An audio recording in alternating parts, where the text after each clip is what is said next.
फालतू।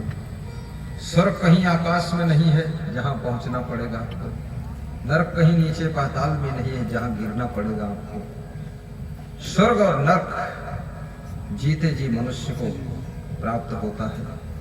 चाणक्य ने कहा है, स्वर्ग स्थिता नाम यही जीव लोके चत्वारि चिन्हानि बसन्ति देहे, दान प्रसंगो मधुरा च वाणी देवार्चनम ब्राह्मण तर्पणस्य। वे कौन सी आत्माएं हैं जो इस जीवन से पहले भी ईश्वर का सुख भोग रही थी और आज भी ईश्वर का सुख भोगती है? उनके क्या लक्षण है? इस मृत्युलोक में तुम जितना स्वर्ग बड़ा बनाना चाहो अपना बना सकते हो। अपना अपना स्वर्ग अपना अपना नरक बनाने की यहां पर स्वतंत्रता है। एक ही घर में रहने वाले 10 सदस्य हैं, 2 सुखी हैं, 2 दुखी हैं, 2 टेंशन में हैं, 2-4 आलस्य में हैं, कुछ रोते रहते हैं, कुछ सोते रहते हैं, कुछ हंसते रहते हैं, कुछ आनंद मनाते रहते हैं, कुछ हमेशा दुखी ही भोगते रहते हैं। क्या है स्वर्ग? जिनको प्राप्त करना है उनको 4 काम करना है। 6 गलतियां करने से जिंदगी में नरक हो जाता है और 4 कार्य करने से जिंदगी में स्वर्ग हो जाता है। मरने के बाद स्वर्ग और नरक की कल्पना बिल्कुल झूठी और व्यर्थ है।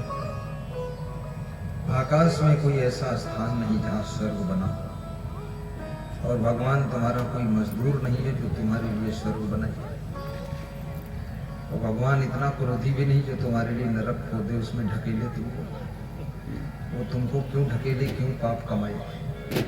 तुम खुद ही अपना नरक खोदो, खुद गिरो उसमें। अत्यंत कोपा कटुका च वाणी दरिद्रता च सुजनेश वैरम, नीच प्रसंगम कुलहीन सेवा चिन्हानि देहे नरक स्थितम।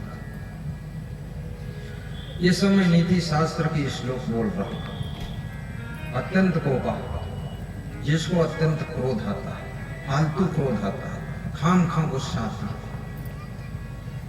गुस्सा का कोई कारण भी नहीं है, कोई समस्या भी नहीं है, सब ठीक ठाक है, फिर भी जो झिकाझोरी करता है, कहीं मुंह फुला लेता है, कहीं गाली बकता है, कहीं किसी को धक्का मारता है, कहीं किसी के मुक्का मारता है, कहीं तो जहर खाता है, कहीं मिट्टी का तेल पीता है, कहीं तो पेड़ पे चढ़ के रस्सी गले में बांध के लटकता है, कहीं कहता ट्रेन में कट जाऊंगा, कहीं कहता है पेड़ पे चढ़ जाऊंगा तो उसका बाप कहता है कि पेड़ को आरा से कटवाऊंगा, तो कहता कुआं में गिर जाऊंगा तो बोलता रस्सी से खिंचवाऊंगा, तो बोलता हरिद्वार भाग जाऊंगा तो बोले ढूंढ के वापस ले जाऊंगा।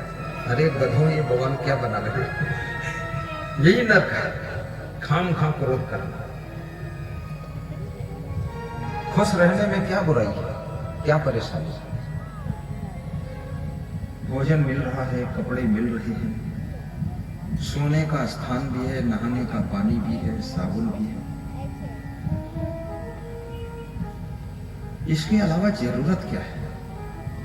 माँ बाप पे क्रोध करना, पड़ोसियों से कुप्रेम करना, सासों की निंदा करना और पड़ोसी बुढ़ियों के साथ बैठकर बढ़िया बढ़िया बात करना। पड़ोसी बुढ़िया बहुत लगी बढ़िया, अपनी बहू की बुराई करना और पड़ोसी की बहुओं को कहना कि पूरा देवी रूप गई। एक दिन भी रोटी बनाकर तुमको खिलाया?